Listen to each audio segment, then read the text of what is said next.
Mossad امریکہ کا ہی دوسرا نام ہے۔ اسرائیل کا نیوکلیئر بم CIA نے بنوایا تھا، جبکہ صدر کینیڈی اس کے سخت خلاف تھے۔ وہ نیوکلیئر ہتھیاروں کے پھیلاؤ کے بھی خلاف تھے۔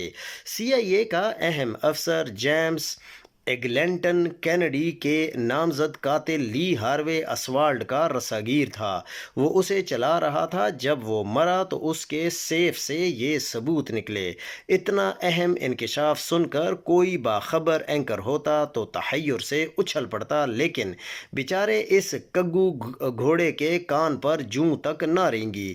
ظاہر ہے غریب کو کیا پتا لی ہاروے اسوالڈ کون تھا، کینیڈی کے قتل سے اس کا کیا تعلق تھا یا نہیں، موساد اور CIA کا اس میں کردار کیا تھا، لی ہاروے کو کس نے استعمال کیا اور پھر کس نے اسے قتل کر دیا، اور جس نے اسے قتل کیا اسے پھر کس نے قتل کیا۔